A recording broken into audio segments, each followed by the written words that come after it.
Hello and welcome, my name's Ryan, I'm also known as RM2K Dev. Now in this video I'm just going to show you guys a quick overview of a game that I'm writing in Game Maker. It's more or less just a tech demo at the moment, a bit of a prototype of an idea I had in my head. Now it's a multiplayer, so it's a 1 versus 1 skirmish, sort of like the old tabletop games like Warhammer 40k and so the Lord of the Rings one. I don't really play those, so I don't know too much, but sort of like that. Each player gets assigned a set number of slots, so I think it might be 5 or 6, and they get to pick from 3 classes. So they get to pick tanks, mages, and healers. So we've got the tanks on the top row, the mages on the middle row, and the healers on the bottom row. And basically each of these gets a certain tactical advantage in certain areas. So the tanks will receive extra health and damage when they're fortified inside of the mountains. The mages will receive extra attack and longer range when they're standing on higher ground like these hills over here. And the healers will receive a larger area of effect and more potent healing when they're closer to water.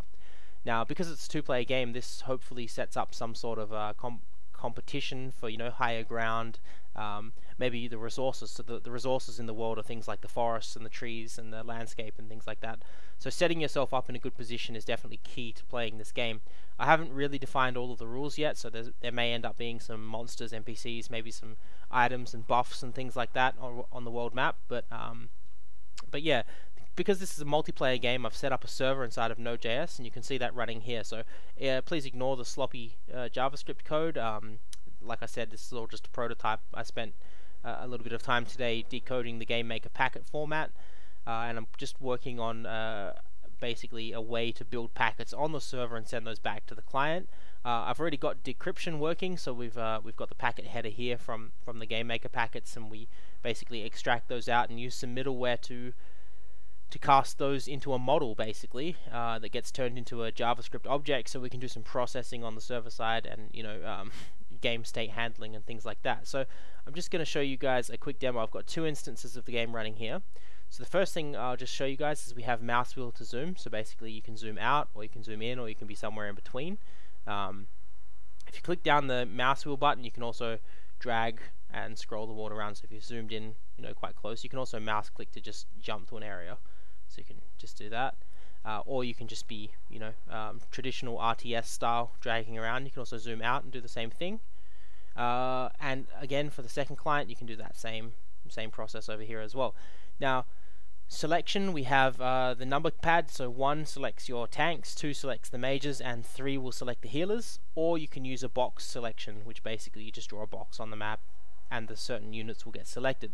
So in this example here, this is connected. This is running on my local machine, connected to the server, which is acting as an echo server basically, which will take these movement commands and basically send that out through the network, and they should be received on both clients. So if I select a group of people, I tell you what, I'll do it on this one here so you can see it in the background, and we move them, you'll see them move on both screens basically.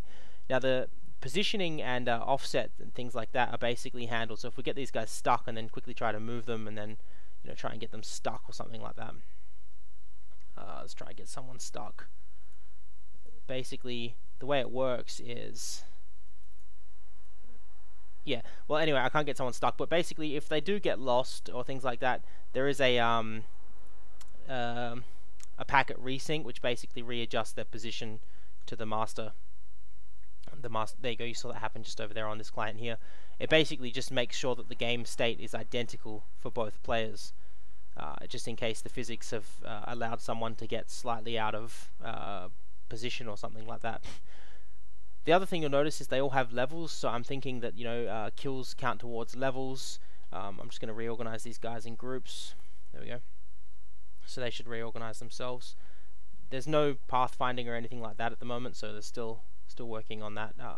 But yeah, definitely the multiplayer side of things and the movement is working quite well. There is going to be a little resync here, as you saw that just happened there, because he was physics pushed out of the way.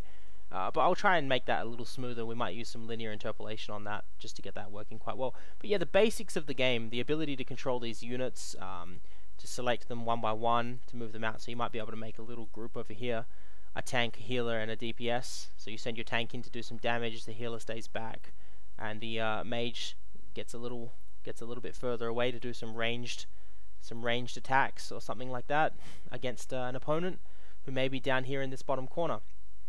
I haven't yet finished creating, like the second player and the first player. At the moment, it's just everyone can control everyone, which is not quite how the game will work. But yeah, it's starting to take shape.